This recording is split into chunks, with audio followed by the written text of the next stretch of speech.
Coming to get you, Barbara.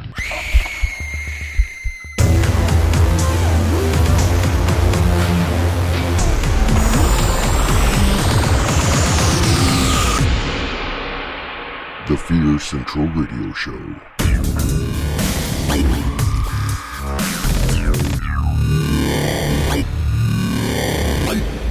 Warning, our content may include spoilers and is intended for mature audiences.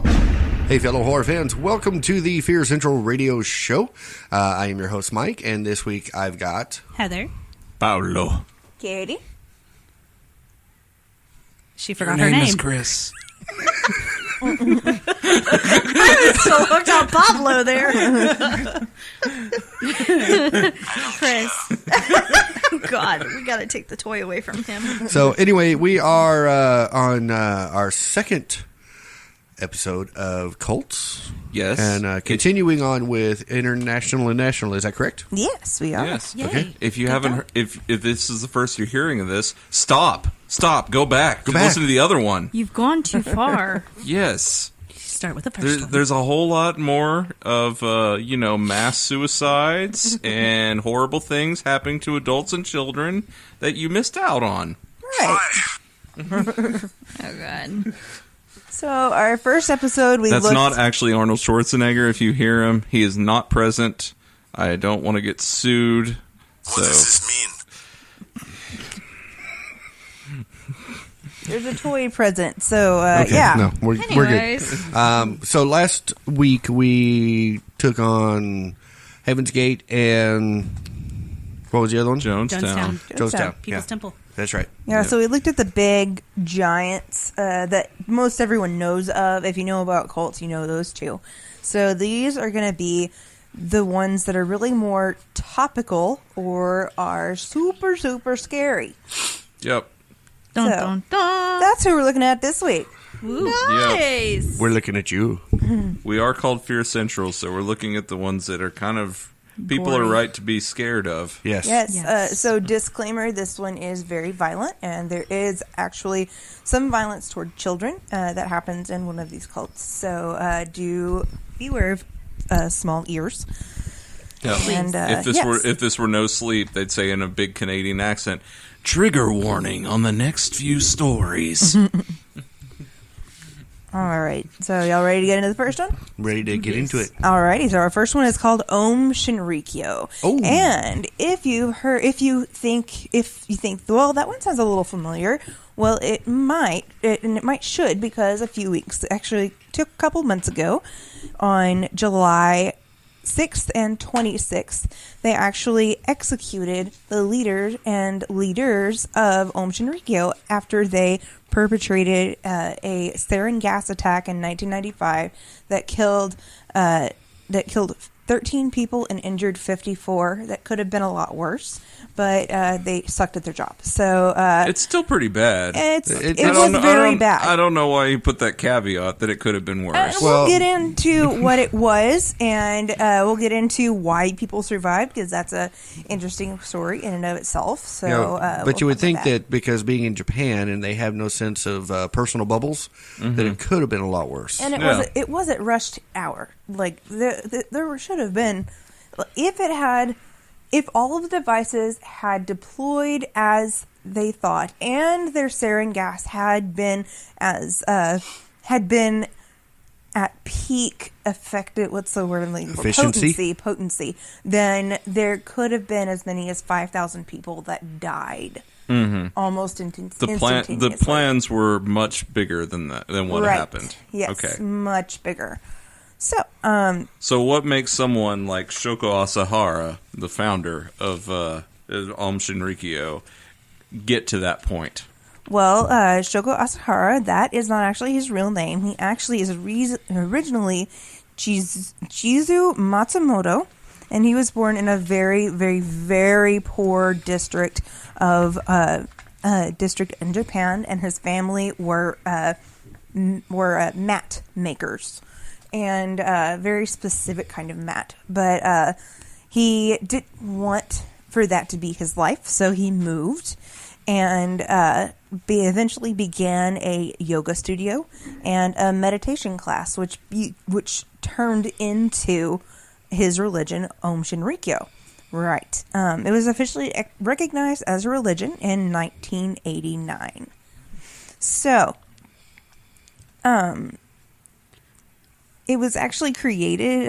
It was called the religion for the elite, because Asahara actually went out of his way to recruit people from Japan's elite universities. So he created a pool of scientists that actually would eventually mastermind his attacks later on. And he really prided himself in creating a scientific community in his religion. But one of the weirdest things that actually, whenever I first heard about this, Paul and I talked about a little bit, is that he proselytized in a very strange way. So this was in the 80s, right? And early 90s. He proselytized by writing manga. Mm-hmm. And for anybody who doesn't know what that word means, it means out to the masses. Right. Sort of. Proselytize, yeah. Right. I didn't know if you meant manga or proselytize. No, proselytize. Manga would be Japanese comics for people who don't know. Yes. Right. So the themes really included like the main points of Om Shinrikyo, which basically creating powerful weapons, and that there were world conspiracies, and that they had to be on a quest for ultimate truth in order to survive. And so that's what these were about. And it was called Believers, was this strand and the strain. And they were really, really, really bad. The manga was. And so they're really hard to get hold of now. But, yeah, but Well, they had to be Just because they were poorly written, not because of the cult. Well, I was going to say it was hard. It would be they would have to be really way out there for them to pull it in Japan, because I've seen some manga that they're way out there. Yeah, right. Yeah. Oh yeah. Their censorability is way different than ours. So Right. Well, yeah. Right. The reading audience for manga is significantly higher than the reading audience for comics in America. Yes. So there's a much wider variety of things available. yeah.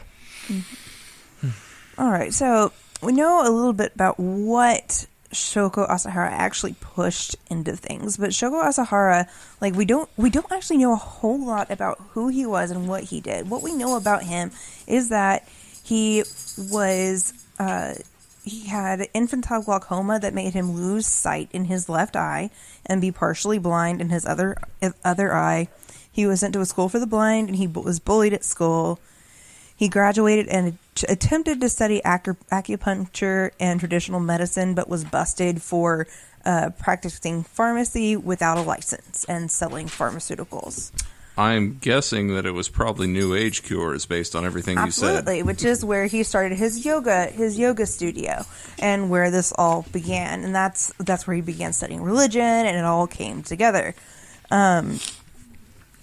So again, this is all we know about him, really. That's where it all stops. And now it all becomes Shoko Asahara and Om Shinrikyo. So what we know about Om Shinrikyo as far as what it believes is that there are elements of Indian Buddhism, Tibetan Buddhism, and Hinduism incorporating millennialist ideal form from the biblical book of Revelations, yoga, and the writing of Nostradamus. So the idea of end of the world incorporated into yoga being a way to center the mind, and that centering the mind is the only way to survive to the end of the world, and it's really nuts and really hard to follow. You say Shiva or Shiva? I've heard like Shiva. 1,000 Shiva. different ways. Shiva. Why do Shiva. people say it differently? Like, I think can it's everyone like just read tomato, a book? tomato. I gotcha. Okay. Because if you in jail, I'm gonna shiver you. Well, Shiva is the main source of worship for Om Shinrikyo, and when I say worship, these people are extreme ascetics. They worship for most of their day. And when they worship, they don't just pray. They also are normally doing LSD and other sorts of things. And then they get into it Gangnam style. Higher ground. So You got to play if you want to pray. Right. Shiva. Do it Gangnam style. Shiva, for those who don't know, is the Hindu god, but it's the god of destruction, Right. and the destroyer of evil, Yep. and god of yoga, meditation, and the arts. So this is the one with the four arms that sits Yeah, it's all. a she. It's the She, one that's that it, the it's she, the one she. that the villain from Temple of Doom betrayed. Yes. And Indy got real upset by it Yeah. for some reason. Kalima. You betrayed Shiva. Ona and Nateo is what he keeps repeating. You betrayed. I'm an idiot now. I've seen that movie way too many times. Sidetrack into the Temple of Doom. Okay. Yeah. Okay. So, in 1992, Shoko Asahara came out and declared that he himself was Christ and the only fully enlightened wait, master. time out. He declared himself Christ? Yes, Yeah. he was the Christ. Okay, But and that's all not the Jesus. is- That's separate. He is the Christ. Okay, well, no, because if he's all into all these isms, there is no Christ in the isms. Well, he's talking about the fulfillment and end of reality is what he's talking about. I think that happened when he took all the LSD. Wait, so whenever he declares himself Christ, he doesn't necessarily declare himself Jesus, right? Right. You mean he's the Christ, He's not the Christ. Jesus Christ. Right. Yeah. Right. Oh, Christ. In other words, he is the deliverance from. He's talking. He's trying to say that he is the safe passage out of the ending of the world of all these religions or the destruction and so on. Right. He also says he is Japan's only fully enlightened master and that he is the Lamb of God. Also, he believed, but not the Lamb of God as we think of the Lamb of God. He is the Lamb pictured in the book of Revelation. Do you remember how that fits in? I can't remember exactly what I was reading it and Move typed on. it. Okay. He believed that his mission was. Oh, this is what it means. Okay, he believed his mission was to be taking on the sins of the world upon himself, and would transfer spiritual power to his followers and take their sins away. Oh, like plenary indulgence. He did this actually in the rallies where people were worshiping him, and he would touch them, and then they would shake violently, and then he would transfer spiritual power into them, and their sin would be washed away. And he would take it upon himself. Yeah. So that's what he did. Early on, Aum Shinrikyo was actually considered to be an offshoot of Buddhism. And one of actually the biggest tenets of Aum Shinrikyo was that Shoko Asahara believed that a nuclear Armageddon would be the final conflict spoken of in Revelation, in which humanity would end, except for an elite few who joined Aum Shinrikyo. Neat. And he believed it would occur in 1997. Is that when the movie came out? I think it was somewhere around then. He also believed that the United States Armageddon. was the beast from Revelation. That's And the he year was- that the eugenics war started. He was also incredibly, ridiculously paranoid. He believed that virtually every government and organization in the world were involved in some dark conspiracy promulgated by the Jews, Freemasons, the Dutch, the British royal family, and rival Japanese religions. He missed a couple in there. I know. Well, not Is it- everybody's in on it. Let's not get paranoid. I know. Well, evidently the Illuminati's no longer in there. Right. But here is actually one of the really, really crazy things and actually really scary things. You call the thing called the POA or POA, however you say it. He justified violence through the Buddhist concept of Mapo and Shoho. claiming that bringing the end of the world by fulfilling the degenerate age of Buddhism, where Dharma declines, and starting the next cycle with the former day of the law, or right Dharma, where the Buddhist disciples are able to uphold the law. Okay, we need to translate that, as Okay. people are not going to understand that. It's considered cycles of Dharma, and there are mapped out ways it happens. So there's 3 different stages. One in which Dharma is being upheld. Dharma and renewed. Dharma defined for our listeners. That's duty, right? Duty. Yes. Yes. The good. Think. It's the structure. It's how things are supposed to be, right? The good that everybody's doing their duty. Everybody's performing who they're supposed to be, right? So the Dharma is being upheld and it's renewed. This is a new thing, right? Law's been set down. Then there's an age in which it stays static, and then there's an age where it declines and crashes.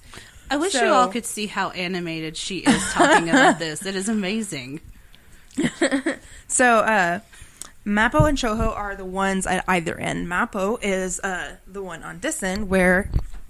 Sorry, my hands are going everywhere. And the mic's in a hand. So the Mappo is the one at the tail end where the Dharma is declining, and it is the end of a cycle, right? Okay. So they believe that Mappo must end for Shoho to begin, and that they are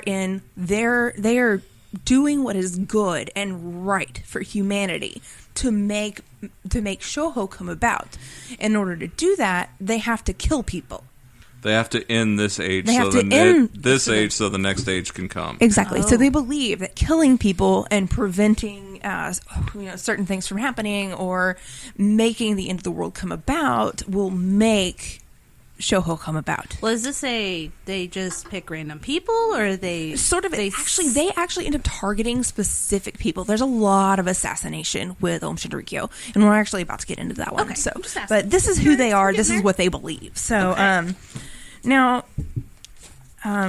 it up to 1995, there was actually quite a bit of backhanded, really weird, they started hunting people down, and particularly people who they thought were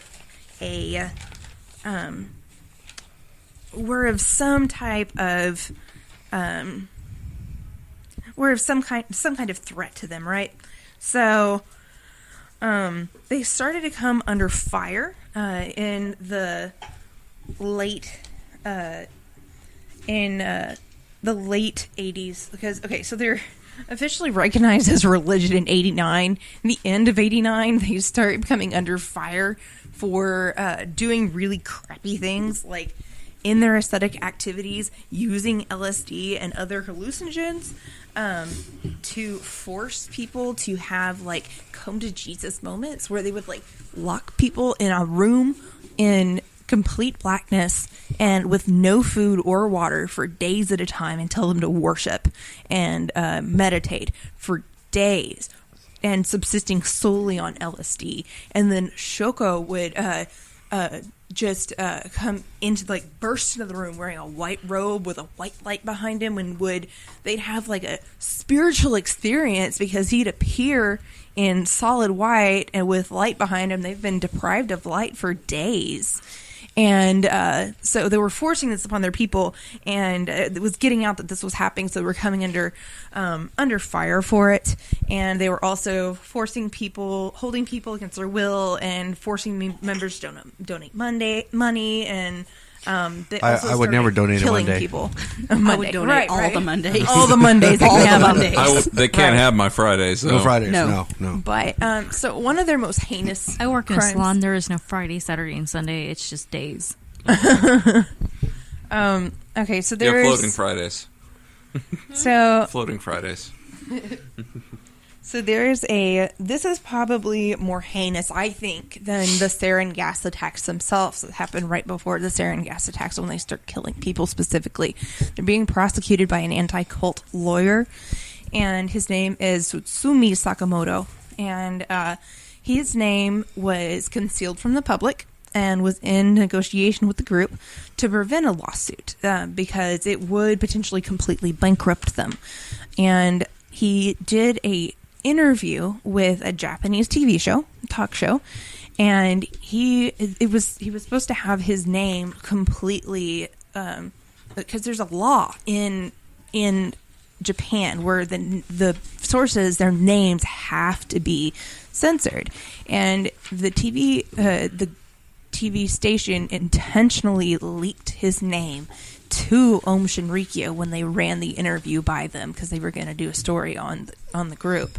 And Om Shinrikyo went after Sakamoto. So they went to Sakamoto's house and followed him in. It's in the winter, and he followed him in and into the house, forced him into his house at gunpoint, and grab his child and his wife and force them to walk into the snow. And they can't carry the child. It's a 2-year-old little boy with no shoes on. His wife's barefoot, and they just keep walking. They walk for 2 miles, and the little boy finally falls in the snow, can't walk anymore. And so when the kid is just crying and can't get up, they finally stabbed the little boy. And the parents have to watch their son die. And then they just made them keep walking and eventually shot them in the back. And then stripped their clothes, chopped them up, and left them. They would have had to kill me first. I'm just saying. Like, seriously, they would have had to kill me first. There's no way. Shoot me. You're not going to kill my child. So they didn't know until after the sarin gas attacks and everything was dismantled of Om Shinrikyo of what happened to this family. So, to me, this is possibly one of their most heinous crimes. This was a plea deal, was told in a plea deal after the sarin gas attacks when someone was going in and wanted to get a lesser sentence. So, hopefully it wasn't like one of them. Was it like one of the... It was the guy who did it. Yeah, I know. Was He got a plea confessing. deal? Yes. That's some bullshit. He was one of the guys that actually delivered one of the devices and was trying to get a plea deal. So. No. I meant to the child. Is it one of the no, ones he who... was one of the marching. He was marching with them. He didn't actually kill them. You're It was just as another. culpable. It was another main lieutenant who did the You're killing. just as culpable. Yeah. You know what's happening. Oh yeah. Yeah. Yeah. There should be no... Guilt by association. Yeah. Yes. That's why there is a law such of a thing. Yes. Yeah. So, not only did it happen to this family, but they also went on an assassination rampage, and it wasn't just like shootings and that kind of thing, but they poisoned these guys in the weirdest way. And that's why most of the time they didn't think these people had been assassinated. I can't remember, these people would have severe allergic reactions, or they would have asthma attacks out of nowhere, and they couldn't tell they didn't know it was drug triggered, and they would have massive heart attacks and not know it was drug triggered, and it was people dropping a substance onto their skin and causing these reactions. And these weren't just low level officials. These were secretaries of the interior and major high up people in the Japanese government who were going after Om Shinrikyo. So it's a big deal. Yeah, but he had to have his hands, or somebody had to have their hands in a medical thing to get this kind of stuff. Oh yeah, they were scientists. Remember? Yeah, so they were in labs that have they were access earliest to these recruits. things. Yeah, oh right. A lot of the people were in the medical field and such, but it wasn't done as well as you'd think, because a lot of the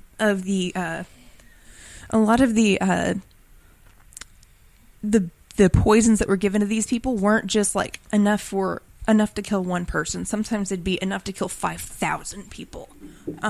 It wasn't done like a professional would do it. Baby snake levels. Was it? Shoko was assigning these people, but he said, "Okay, well, you're a biochemist, but I want you doing this mechanical thing over here rather than working on our anthrax stuff over here." He assigned people to where he wanted them to be, that it was never in what they did. Oh. So everything was subpar all the Gotcha. time, which is why their sarin gas stuff never was right. And that's actually why just before they did the sarin gas, they had what was a dumb idea to begin with, but they had an anthrax poisoning in the area. They just left open a huge container of anthrax on their roof, and it poisoned a small part of a town. Wow. Not enough to kill anyone. Made them sick. Not enough to kill anyone. Yeah, but I don't know about in Japan, but isn't anthrax controlled? Yeah. Isn't that something Absolutely. that would totally just That would be throw part off of red it. red Yeah, flags? well, that's the you part of know? it. It was a certain kind of anthrax that is not the level that normally kills people. And they didn't know there was a difference, or it's Oh yeah, we got to go get that top grade anthrax, Right. Instead of that, bottom level, right. just So- make you ill. Right. Well, I mean, I don't know. I didn't know that there was Right. like different levels, There's levels, of yeah. anthrax. Right. Okay, So that gets us to the 1995 sarin gas attack. In 1995, let me get those notes. Okay. In 1995, members released a chemical similar to sarin gas in a coordinated attack on 5 trains in the Tokyo subway system. 13 people died, 54 people were seriously injured, and over 980 were affected and treated. And so these devices were thrown into the cars as the doors closed, where they ruptured on impact and began spewing gas. The members who died were mostly people trying to destroy the devices, kick them out of the cars, and those smothering the devices to protect other passengers. So the sarin gas canisters were thrown into the cars as the doors closed, where they ruptured on impact. They spewed gas, and a lot of the members who died, the people who died on the subway, were actually people trying to destroy the devices by kicking them out of the cars or smothering the devices to protect the other passengers. And when I say that, I mean they used their own clothing on their bodies to try to keep it from getting to the other people. like lot if of you were people protecting a child, died. just dying martyrs' deaths. Yes. Yeah. Okay. Yes. Trying to protect people. Almost a reenactment of the Italian city and the volcano. What was that city? Come on, Miss Historian. Pompeii. Pompeii. Okay, Yes. Yes. Because you saw a lot of the ashes that looked like they were trying to cover their children or Right. whatever. Right. okay. All right. So after that, they didn't know who did it at first. They had no clue because there was no like distinctive markings on any of the canisters or anything like that. But Ohm was already under a whole lot of it was under a lot of fire anyways, and there was actually a major raid that took place at Ohm's headquarters, and they found labs that were manufacturing LSD, methamphetamines, and crude forms of truth serum, as well as millions of dollars of U.S. dollars in cash and gold and prisoners. Later on, about the time they were realizing that they were connected to the sarin gas attacks, they realized that Asahara was actually living in one of the walls of the headquarters, just kind of camping out. And he was charged with 23 counts of murder and 16 other major crimes. And again, his hanging was done on July 6th of this year.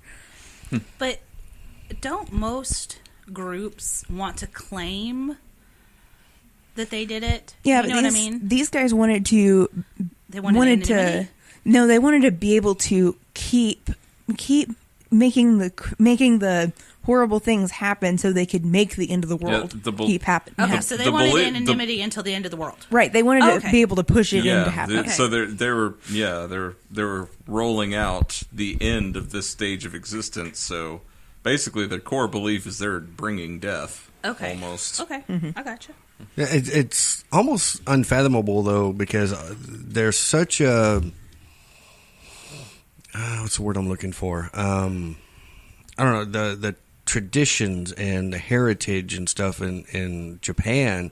It's hard to believe that a cult like this could happen there with the way their belief system is and the way they're... Help me out here. Their culture. Culture. Their cultural beliefs. Well, if you think about it, I mean, that's really an age that's kind of... Are you referring to like their... Well, their I'm talking about obsessive- how, like, the Japanese people are in general with their belief systems and... Well, and this is really weird. I mean, he literally went to people that were already in the social hierarchy. It's very much a class system over there. So if you're in the elite, to have somebody like that under such a powerful person, you know, it's going to brainwash and trickle down into the other classes, and it's going to make, you know, it just shows them how easy they are to manipulate. But it goes against everything in the Buddhisms, or the isms to begin with. Even, you know, over here in Christianity, it goes against everything, killing other people for, you know, this senseless thing. Well, you think Buddhism in itself, one of the biggest mantras in it is do no harm. Right. Yeah. You know, it's a whole... I've read up on Buddhism a little bit, so I mean, there's this whole, you're looking for personal enlightenment, has nothing to do with the rest of the world or what's going on around. Well, I mean, if you even get into the kind of the cartoonish depictions of Buddhism, you always get the monks who are living in a monastery and can't even kill a roach or a cricket. Exactly. Yeah. Well, so because to see life is supposed to be precious and, you know, all about the reincarnation. So if you're killing lives in this life, Mm-hmm. you know, you're screwing it up. It's like that butterfly effect. Mm-hmm. And also the fact that, you know, even in Japan, there's so much regard for life over there and just respect for nature that what they did was it threw everybody through a loop. I mean... Yeah. But this cult, like most cults, takes things piecemeal. It takes things from random religions, comes up with ideas of its own to make it say what it wants to say. Right, but that being said, he's going after and recruiting elite people, and he's got these bits and truths. Elites are bred to think a certain way. Mm-hmm. So the fact that he could get into their heads and mess with them and screw them up so much... And that It's leads insane. into another cult we're going to talk about tonight, but about the elite and pulling people in. And So why should they still creep us out?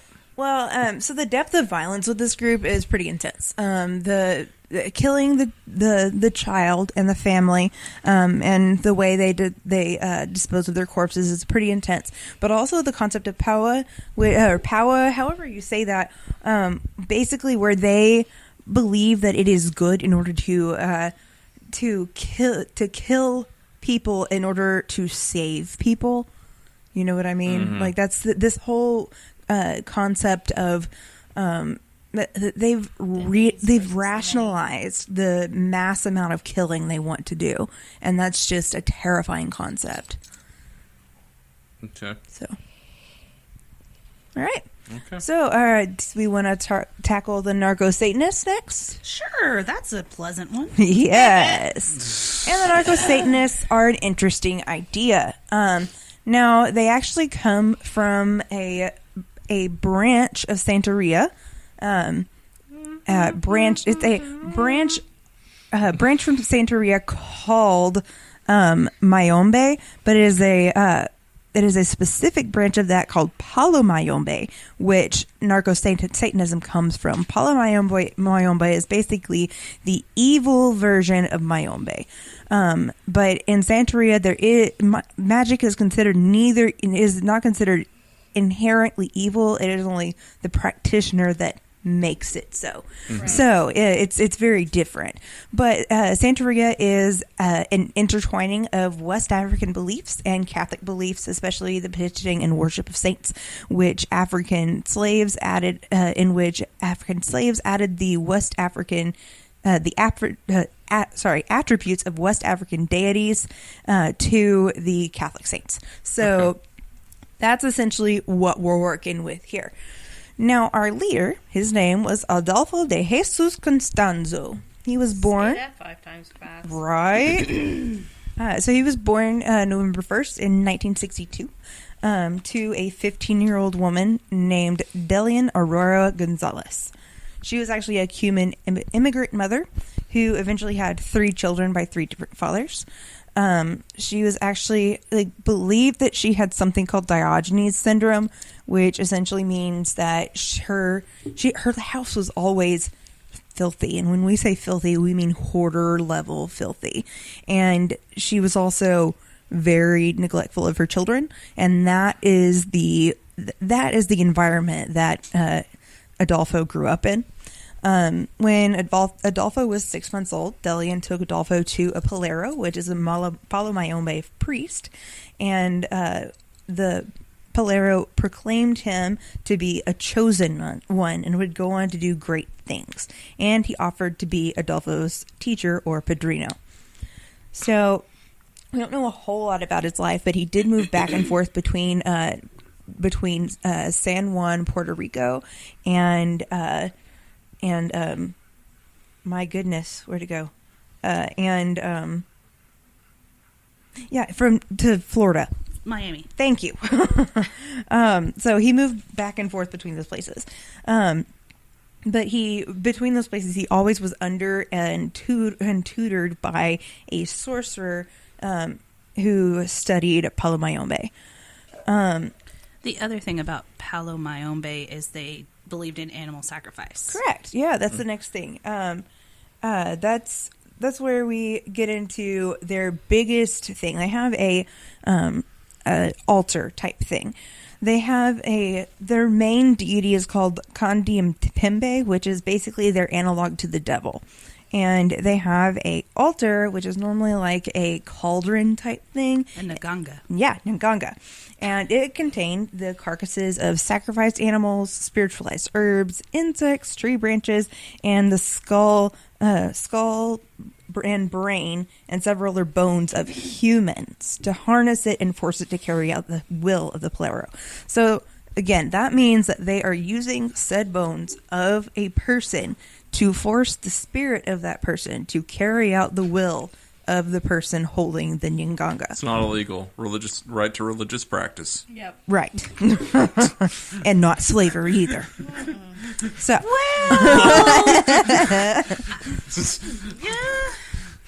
So. I'm gonna start tomorrow. So all at the same time, Constanzo believed firmly that he would one day have the greatest Nganga that ever existed, and the altar. No, or his would be the cult? most powerful. Okay. The most powerful. Harnessing the most power. His Yes. Nganga would give him the most power. Correct. He would be the most powerful because of this Nganga. His Right. Nganga is better than your Nganga. Right. I don't have one, so probably. So, I thought John Holmes had the greatest Naganga. Have you seen that thing? That's Especially too since, much like- Nganga. especially since like the key ingredient to the Nganga is the magic stick that they put in it, because that's what channels the magic. But it had to be like a certain number of different types of sticks Yes. from different trees. It See, did. I know a little about Right. this. Yeah. Because the wand has to choose the wizard. Right. Yes. Try this one. Did you try Definitely out not. a local church? Were you thinking about converting? No. Whenever we decided to talk about this is one that I knew quite a bit about. I've read a lot about it and watched a lot of documentaries and that kind of thing. Yeah. Okay, so he's obsessed with having his own Nganga. Correct. So when he moved back to the States, he actually began learning from his padrino how to protect drug dealers and hitmen by creating spells and such to Two protect groups them. that notoriously need a lot of protection. Right. And he made really good money doing it. At that time, he began asserting the attitude and dispensing of existence. disregarding the value of any life not in adherence to his beliefs.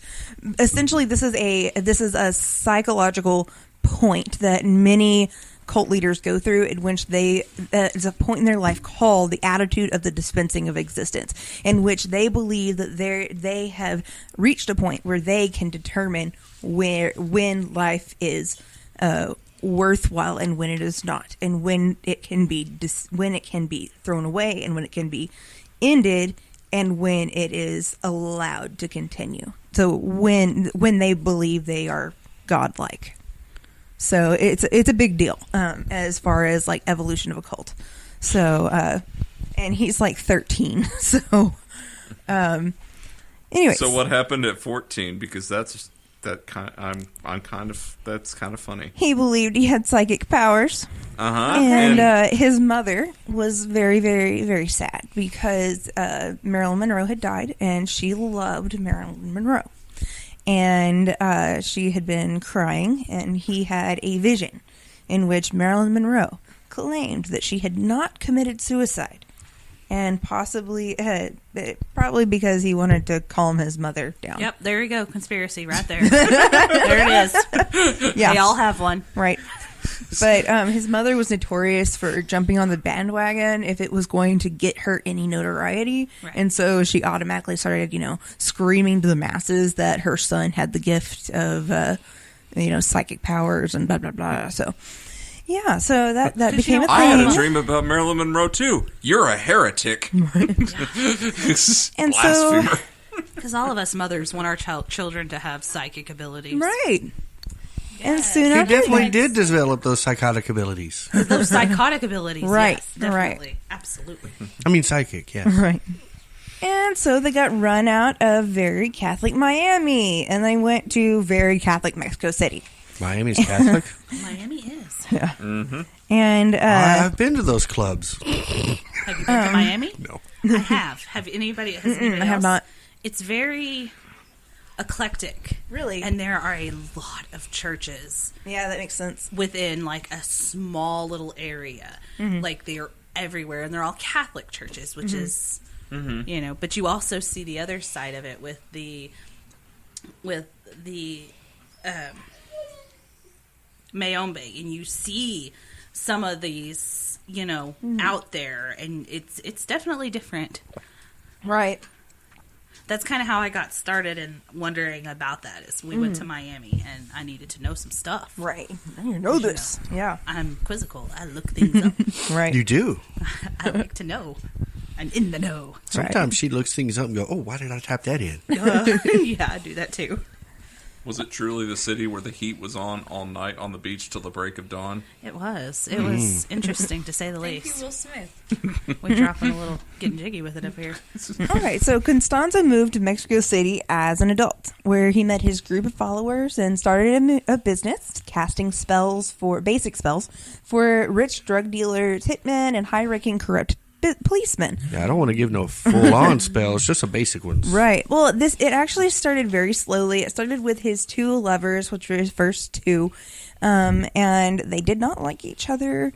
And then he gradually, it became very gradual, and then he started doing card tricks in town, and that gathered him more supporters, which You he also have then to mention that his lovers were men. Right. Yes, they were men. They were men.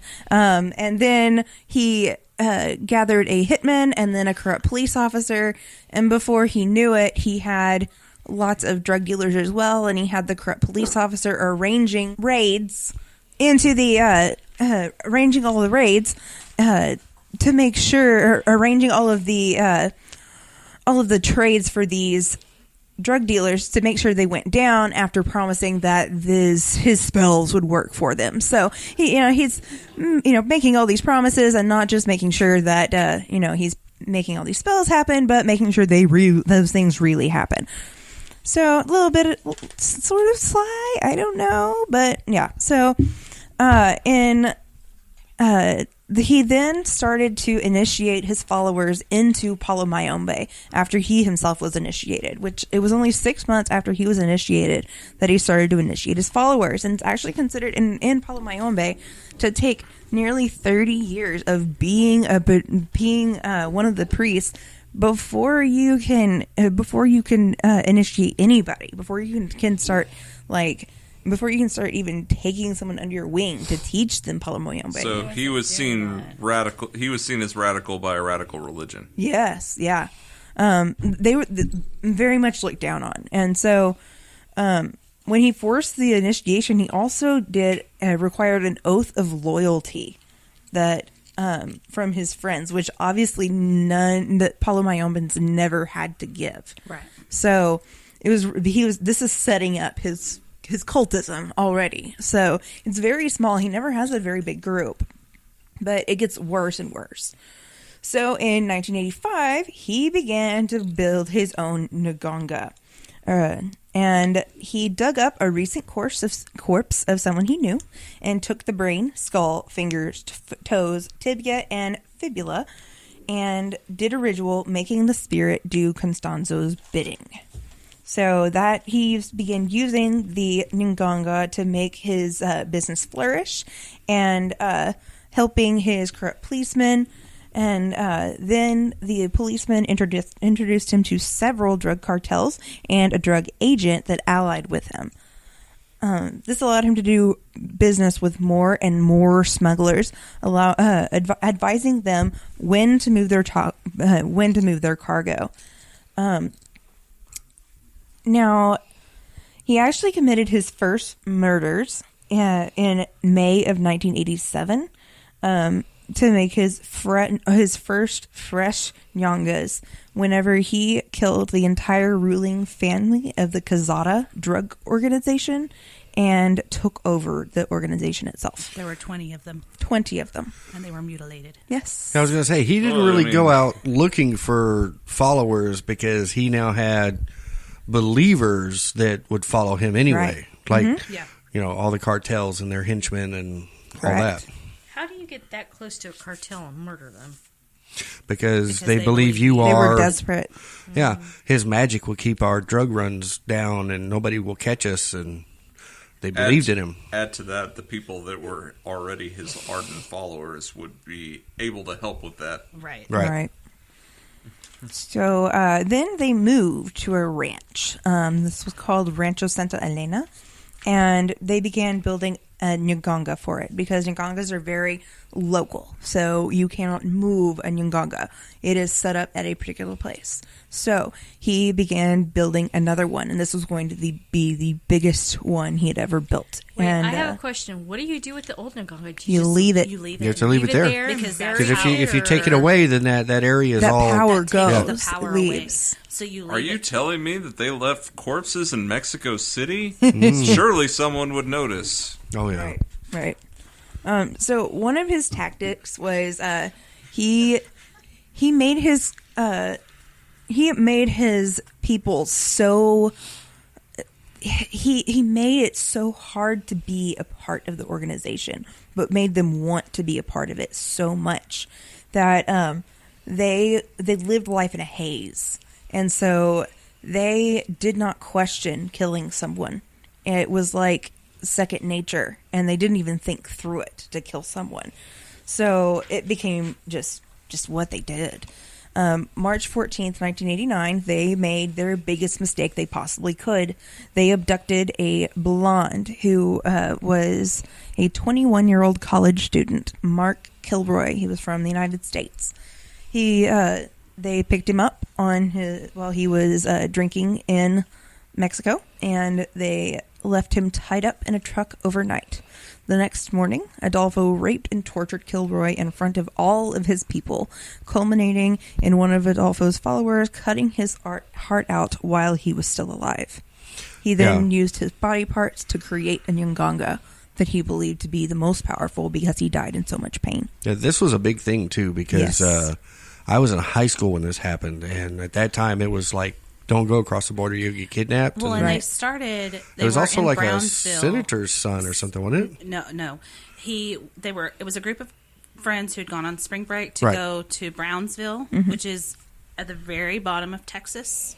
There's beaches on one side and Mexico on the other. It wasn't anything for the kids to, drive to the bridge, walk over, go to Mexico, come back. It was not a big thing. Everybody did it because beer was cheaper over there. Well, yeah. Well, and it's just fun to party in Mexico. There's not a legal drinking age in Mexico. Right. You can just drink. I mean, that's just how it is. So yeah. But they were given orders to find an American for this Nganga for him. They believed that an American would be softer, meaning that it would be easier for him to feel more pain. Yeah. And he believed that the more pain that a person felt meant it would be easier to harness the spirit and make it stronger. So it would be more powerful once it was harnessed. So, pretty awful. But, so, it would make their Nganga more effective. Right, especially because he was somehow related to some official. No, Kilroy's godfather was good grief. I thought he was a senator. He wasn't a senator. He was, like a governor or DEA. He was in the He was like a DEA agent or something like that. And his, when he didn't come back, his dad called. And the dad called. But apparently he went with a group of guys and he had to go to the bathroom or something. And so he hung back. Well, the guys went and they waited and he didn't come. So they left and we still didn't show up. They went back and then they went to the police in Brownsville and they said, well, look, because it happened over the border, we can't help you, but go to the sheriff. So they went to the sheriff and the sheriff, contacted Mexico. We don't know what you're talking about. Mexico just completely swept it under the rug and there was nothing. Mm-hmm. I know a lot more than I look. It looks like I know. Yeah, it's interesting. It really is. Yeah. I mean, it's definitely something that is scary, living this close to Mexico. Yeah, absolutely. And it comes out of a culture of desperation. Yes. And it's sad. It really is. Anyway, so that's where it comes from. So ultimately, here's what happens. Mark Kilroy dies in 1989. The investigation into Constanzo actually begins pretty quickly, but the cult believed that the power of the Nganga protected them from the police. They actually got really brazen, like really quickly. The police began investigating the cult for drug issues, and after pressuring the groundskeeper to talk, he actually admitted to seeing Kilroy tied up in the bed of the truck overnight. Well, and how they found them with the drug charges was that this sheriff for whatever Brownsville's county is, knew a Mexican police officer, like an investigator, and he had, called and said, hey, look, we've got this. Well, they were driving down the road. Well, this car goes flying by and so he's chasing them and he leads them back to the ranch where they were. Well, he has a bad feeling and they decide, okay, well, we're going to, look at these people a little closer. Mm-hmm. And that's how they all ended up going back to the ranch. Right. So they end up at the ranch and obviously they find a lot of interesting things. They searched and found the remains of Kilroy and many, many other persons of an indeterminable number because the cult disposed of sufficiently decomposed bodies, meaning that the police couldn't connect everybody. They couldn't identify. They would never be able to identify all of the bodies. Like they were just all tossed into a heap. So there was no way to tell how many had been killed. One of the Hernandez brothers out there pointing out where these hearts were buried because they were not all buried in the same area. Mm-mm.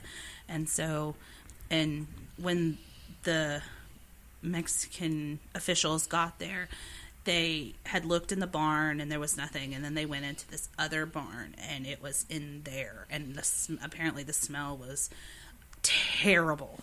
I mean, can you imagine having a pot full of human remains and random other shit that's been sitting in the Mexican sun?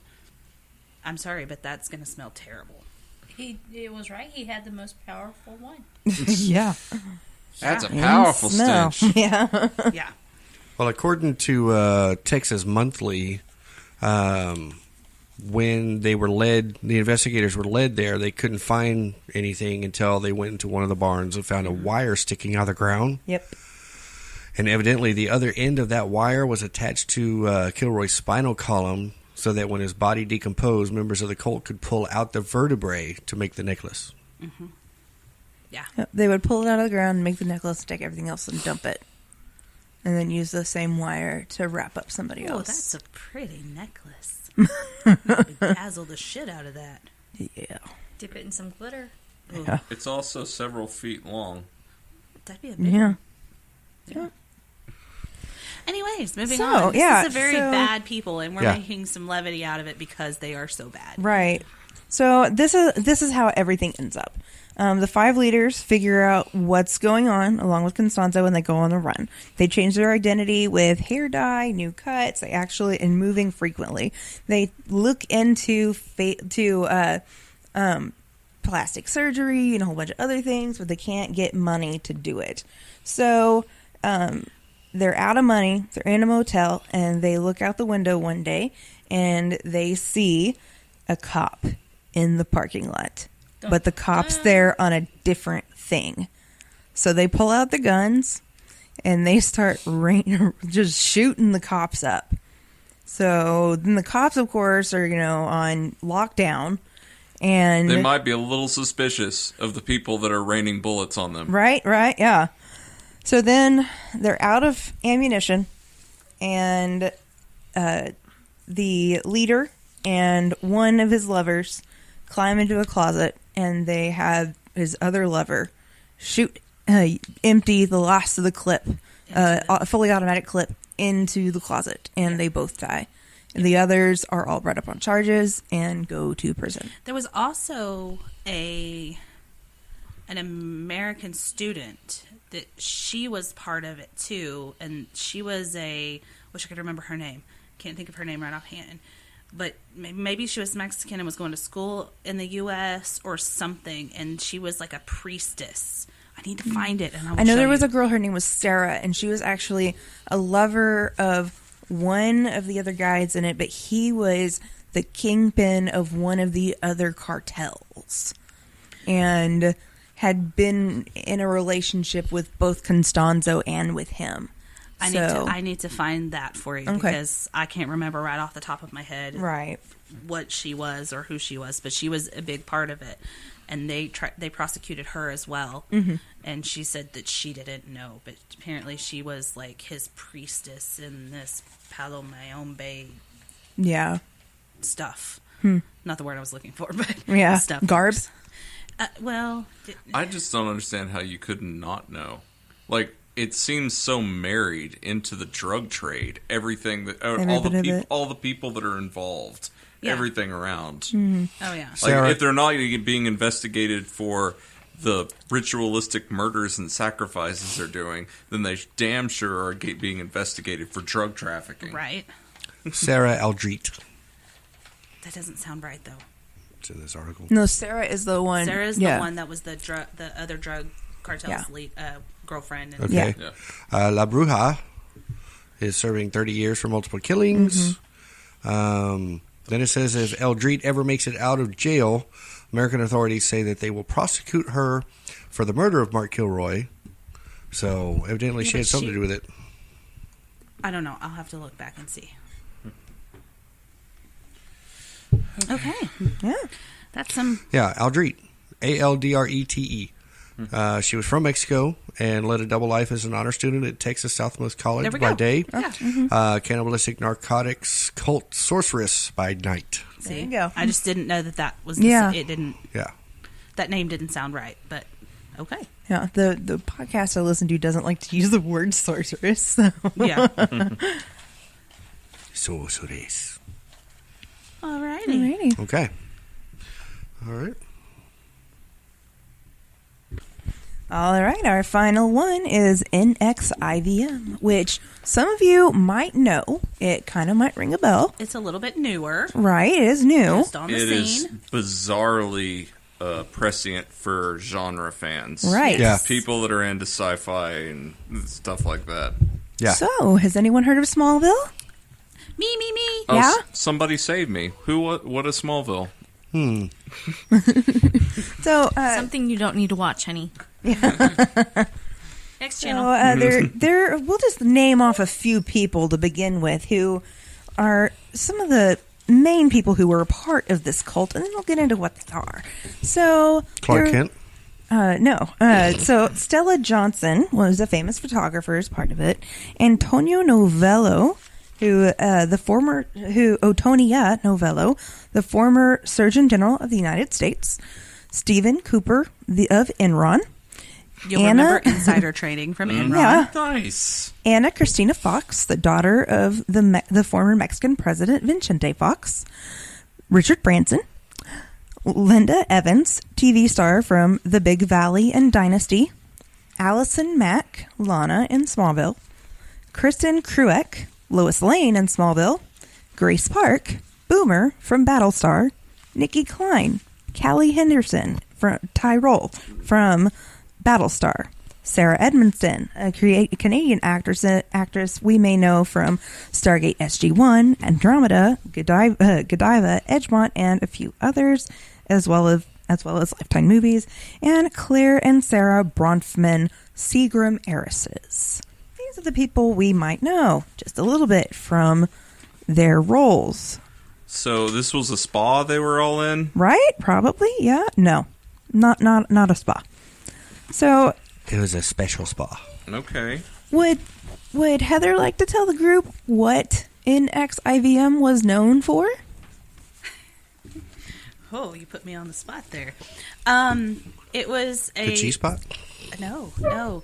They were sexual enslaving ladies for sexual, like a sexual cult, like Right. sexual slaves. Yeah. Couldn't get that out. Right. Didn't want to come out. Yeah. So it would be interesting to first know that NXIVM was originally a professional development seminar. So it was a self-help guru who Yes. turned to sex slavery. Okay. Yes, his name was Keith Rainier. And They don't know a lot about him, do they? No, we sort of do, but not like a lot. We know some, but there's not. Other than he was a self-help guru. Yeah, really, all we know about him really is that he's like. Okay, so what we know is that he was born in 1960. He was an advertising exec and a ballroom dancing instructor. He went to Rensselaer Polytechnic Institute. After taking an Amway marketing class, he founded Consumer Byline in 1990. For all that do not know, Amway is a multi-level marketing Label the pyramid scheme. Well, I was going to try to avoid that whole thing. Oh, because we're about to get into that one. Well, you said the follow-up there with Consumer Byline, that is BUYLINE. That Right. also sounds like a pyramid scheme. Well, Yes. because it was labeled as such, and it actually accepted a permanent ban from promoting, offering, or granting participation in the scheme, but yet he denying any wrongdoing Yeah. in it. Okay. Yeah. Well, there was another company very similar that was actually a legitimate styled company that I think he was involved with and then moved into making his own. Well, and the thing about Amway is, yes, it's multi-level marketing.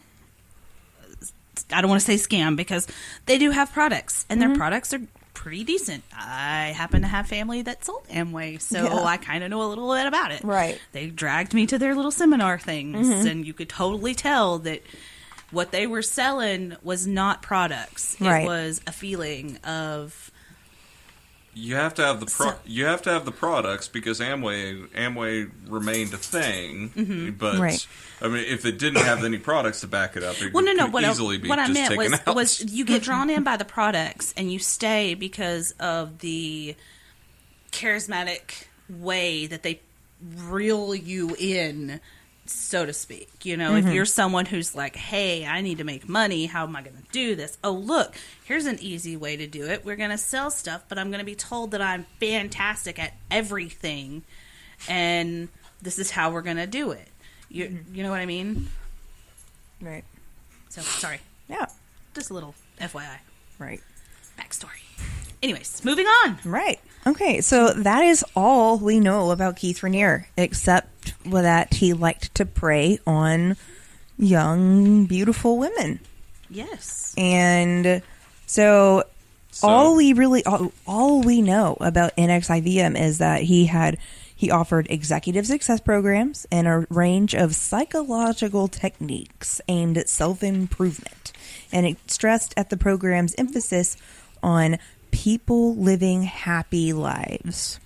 So that's all this was. All it was supposed to be. But somehow it ended up with women being branded with KR on their hips. Oh, I forgot about being branded. They're being branded with KR on their branded, hips. Like cattle. Like cows. Yeah. Yep. Yes. You know. They were using surgical brands, like with a heat pen. The surgeon... Was it a surgical pen? Yeah. Oh man, I'd have liked it more if it was just an actual Because I read it because Allison Mack was actually the one doing the branding. Seriously? Have you seen the pictures of the brands? Yeah. They needed someone with better handwriting. Right. Sorry, that was wrong. I should have said that. We labeled her as Lana from Smallville, but she played Chloe. Yeah, she played Chloe. Yeah. Yeah, so... That devastated one of our friends. Yeah, it did. All right, so their trouble really began in 2003 when NXIVM sued the Ross Institute for copyright infringement after the Ross Institute published an excerpt of NXIVM's manual in 3 separate articles, which Rick Allen Ross, a cult investigator, posted on his website, and a psychiatrist's opinion of the manual as expensive brainwashing. Forbes article, right afterwards, published on NXIVM and Raniere. Vanity Fair reported on the article and NXIVM's reaction, which was stunned to be called a cult by Edgar Bronfman, whose daughters were members of the cult. So basically, Bronfman, whose kids were there, called it a cult and wanted his kids back, and they were upset that this happened. Right. So especially since Bronfman's kids actually took out a line of credit for the cult to the tune of $2 million. Wow. Yeah. So, and it was awful. So, and it was just in return for the other founder of the company, Salzman, to always be able to take their calls. So, so in 2010, there's actually a follow-up article exposing the massive failures of commodities and real estate deals made according to Raniere's advice. So essentially, the whole idea was that the whole plan was to give these people who had skin in the game in the stock market and in real estate, to give them advice on how they should be trading and doing their deals. And they lost quite a bit because Raniere didn't know anything about this stuff. So they made them lose a lot of money, and so that was also a lot of bad publicity really quickly. Also, fun little tidbit: he invited the Dalai Lama to come, and the Dalai Lama's friend, or his scheduler, became a friend of Raniere's, and Raniere scheduled him to come speak at Raniere's conference, and he did. and then the Dalai Lama had him suspended for on leave without pay. Well, yeah. Yeah. I mean, come and on then now. condemned Rainier. So. Well, that's a good thing. Yep. So yeah, so that's where we're at. But now, so that is basically all we have. There's not much to this. Like, there really wasn't. We come to basically their ultimate fate, which really comes down to this past year. In October, in the New York Times, there was an article that exposed the details of the DOS, which was a secret sisterhood within the DXIVM, where women were referred to as slaves, branded with Keith Rainier's initials, subjected to corporal punishment from their masters, and had to provide nude photos or other potentially damaging information about themselves as collateral. So basically, 50 Shades of Grey. Yeah. Yeah. Yep. No. Mm-mm. But Are you saying most job interviews don't begin with that? yeah, I'm pretty sure. I've Or never been to you one. I don't just- think that their I would. religions also. Yeah. Yeah. So I don't know, Paul, bend over. Well, and I understand why people go to these self-help seminars. You know, I get it. You know, everybody gets down on themselves. Everybody needs a little uplifting. Mm-hmm. But when you get to the point where you have to follow this one person and what they say is what is going to be, it gets a little too much for me. Mm-hmm. You know what I mean? I'm not going to say that I've never read a self-help book because, you know, like I said the last show, the only one I've ever read is How to Deal with People You Can't Stand. And I use that because it's helpful. It's interesting that this group just targeted a whole bunch of washed-up TV stars, though. Yeah. Yeah. Well, I guess mainly because they were in Hollywood. Yeah. They knew, I mean, they weren't acting. Well, and they're vulnerable. It's New York, mainly, where this happened, right? Yeah. Yeah, but they're calling their contacts, hey, you know, I know you, we're both stars. You ought to come listen to this guy. He's great. You know, come join us and be part of this. I saw you on Hallmark. You ain't got anything else to do. Right? Okay. So our first-hand account of what exactly happened in DOS actually comes from Sarah Edmondson that we mentioned earlier. The Canadian actress? Right, the Canadian actress. That's why she was kind of important, even though we don't know. I don't personally know her, but she's on a lot of shows I know of. Yeah. So She evidently also came clean in the New York Times. Yeah. About everything. Right. Yes. So when she left after Allison Mack inducted her into the DOS by blindfolding her, stripping her naked, and Mack held her down along with three other women. I misspoke a second ago. While Dr. Danielle Roberts, an NXIVM affiliated doctor, branded Rainier's initials on her with a cauterizing pen. According to this article, she says that it was a doctor, not one of the actresses. Well, that's what what I she just said. I said. spoke a minute ago. Yeah, I'm sorry, but it's going to take more than 3 people to hold me down to use a cauterizing Well, no gun wonder on it was myself. bad. I mean, they On always me. talk about doctors' handwriting. Yeah, there you go. Okay, yeah. So after that happened, there was actually A&E did a show about cults, and they provide context for how the collateral was used to force the slaves to eat right, exercise, and perform sexually for Rainier.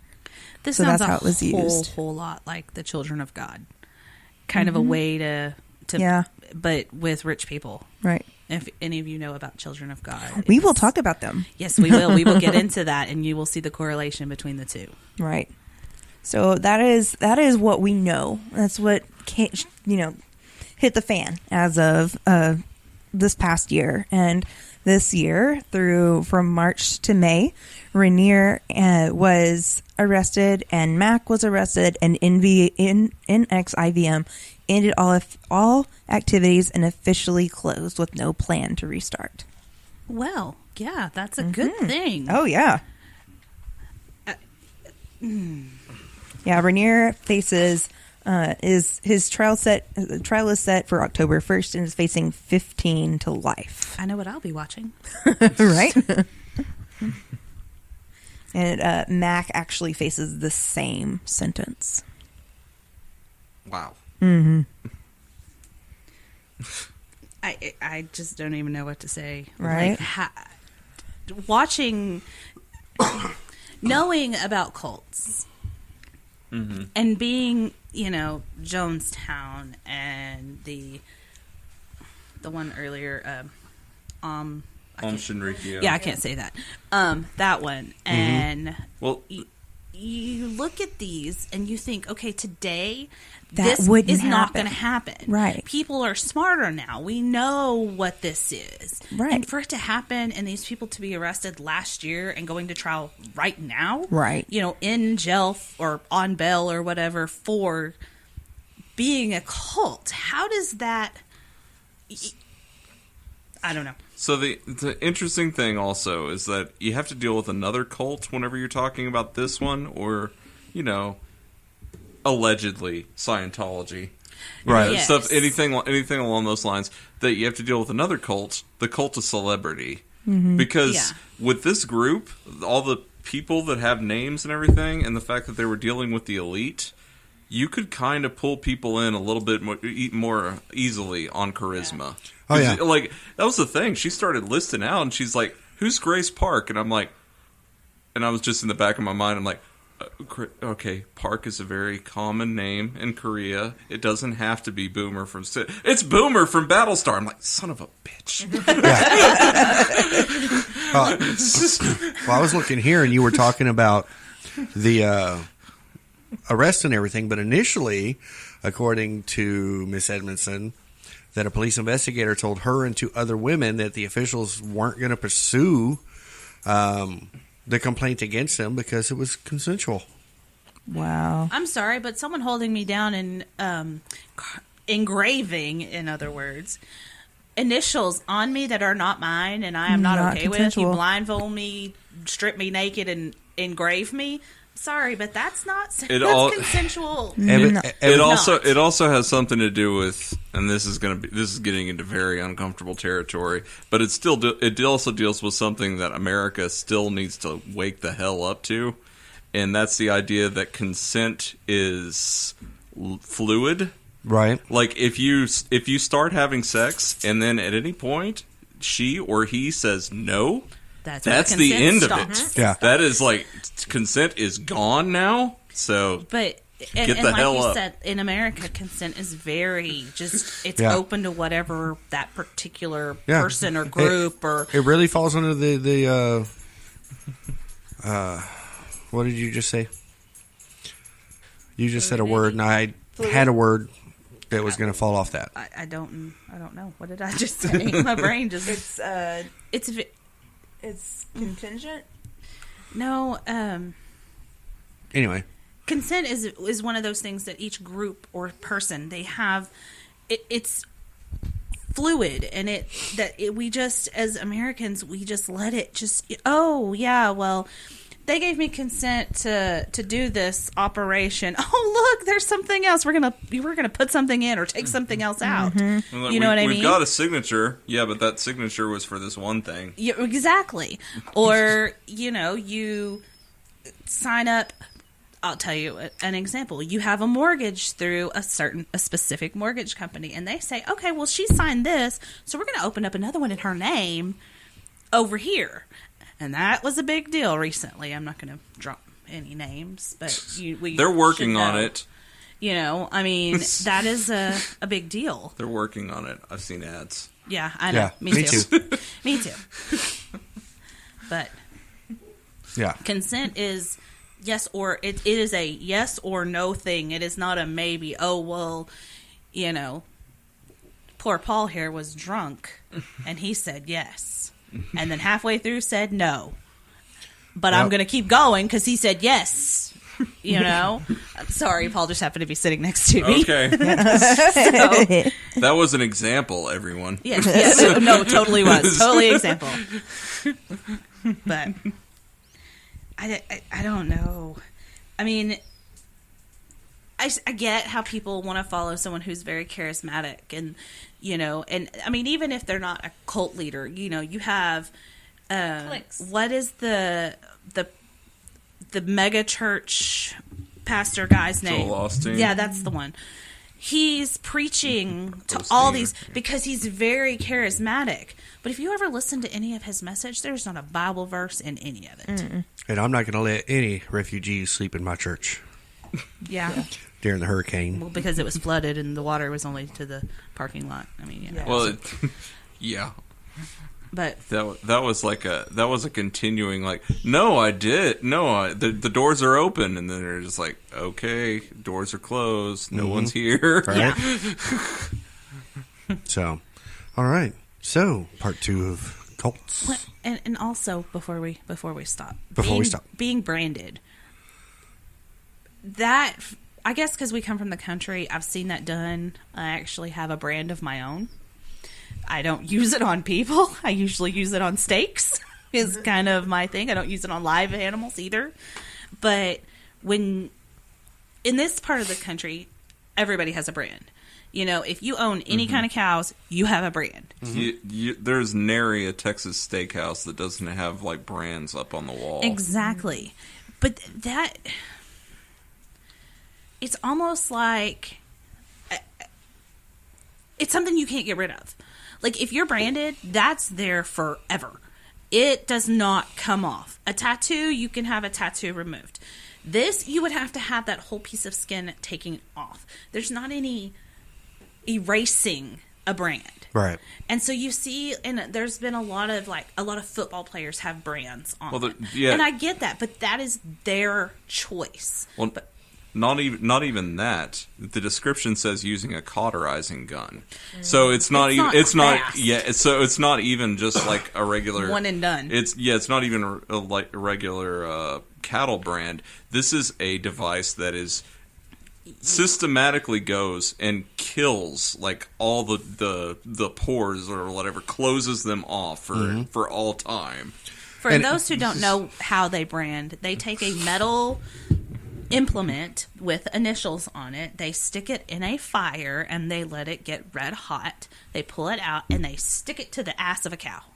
Mm-hmm. And it singes and burns these initials into these cows. And they do this because cows get lost and they got to be able to recognize them. It's not a...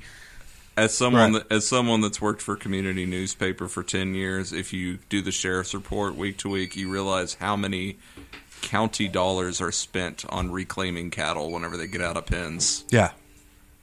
But the way it sounds like with this one, it was almost like taking kind of a tattoo gun, but instead it just burned the skin. Yes. And they took their time to write the initials out. Well, and the thing is that cauterizing something does not mean it's painless. No. According not even a little. The article, she said she laid there and just wept and tried to get herself out of her own body, her mind out of her own body, and that the room smelled like pungent burnt flesh. So yeah, it's not even pleasant. It's not even pleasant for the people around because it stinks. Yeah, I mean, cows, bing bang, once on the ass and you're done. This is you have to lay there. Can you imagine if someone is wiggling around, how long it takes to Hence do the 3 that? people holding you down. I was gonna say they had to be some big ass people. Or some little ass people. Well, I'm sure it was laid down, strapped down, and then hold her too, so she didn't move. I don't. So okay. Anyway, that's enough. So that's this week on Colts. I'm hoping we've scared you enough to think twice before going in somebody's house that's all charismatic and come on in. Sorry, guys. I'll it's try just not to it's just a lead little you meeting astray. of some friends. And I know this is going to be controversial, but I'm just going to come out and say it. If you have to give a nude picture of yourself with any contractor you're entering in, just stay the hell away. Yeah. Don't go not sign the dotted line if it requires a nude photo. Yeah. Now, if you're walking into, say, the Playboy Mansion, that might include having to bring a nude That's photo. a little but different. That's They a different kind of cult. That's a different kind of cult. Okay, that's a totally different thing. Yeah. So anyway, that's this week. Next week we move into local Texas based. Yes. Based. All the cults in our own backyard. Yeah. Mm-hmm. There are so many. Yeah. We're narrowing this down to how many? I think 5. 5, so it may be another 2 shows. It might be, because we get to discussing, and we want y'all's opinions too. Yeah, if you know most of definitely. a cult and you have some opinions, let us know. Or if you've heard one in your area that we don't mention, and you think it's worthwhile for our research, let us know. Katie's all about researching. She's our resident historian, and she's amazing at it. Yeah, so that's why I think she's going to eventually turn this into a book. I really do. Yeah, it would be awesome. It'll be a New York bestseller. Yeah, it would. It'll be the Bible for FBI agents. If they're religious, that's just the Bible. Yeah, true. But it'll be like their go-to book on how to look for cult symbols, She'll be teaching classes. Yeah, before she'll be like teaching the FBI. This is how you look for a cult. As long as she doesn't turn into that guy from Mindhunter. I like Mindhunter a lot. I do too, but that guy turned in kind of a dick at the end of season 1. He did. But don't forget to. He's gonna win. Spider-Man's looking at you. He is looking at me. It's weird. Just his head. Just his head. Yeah, he's beheaded. So wasn't even mounted. If people want to listen to more of our podcasts, where can they find them, Mike? The easiest way to do that would be to go to fearcentral.net, and then there are a multitude of links there on where you can go to subscribe to our show. Oh. And also where to get to our social media. Okay. Yeah. Social media. I'm guessing places like Facebook, Twitter, Instagram. Tumblr. Uh-huh. Pinterest. Uh-huh. I think that's it. Okay. Could be more. I don't know. Just go to the website and find out. And places to subscribe to us would also include places like Apple iTunes, Google Play, Spotify, Springer, iHeartRadio. So a multitude of places, and we keep growing. And the best way to help keep us growing is to go ahead and give us a rating and a review, and that'll help bump us up and keep us growing. So other people that can enjoy what you're enjoying. Yep. Now, we also, YouTube is a good place to find us. Yes. Mm-hmm. I'm not sure that it would be so humorous to put these past few shows on the automatic captioning. You never know what it's going to put out, though. Exactly. That might... we could be talking about something real serious, and it just fucks That's it all what I'm up. saying. That's what I'm saying. If you need a laugh in the middle of all the horribleness, I guess that's true. That's true. Everybody, humor's different for everybody, and I don't want to chastise anybody for laughing.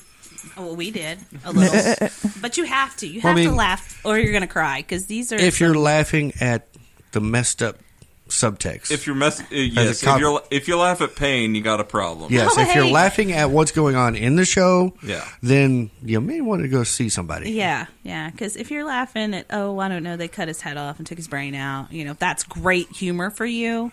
You have an issue. Now, if it's us making fun of something we've talked about in the show, about like cows being branded, that's a totally different thing.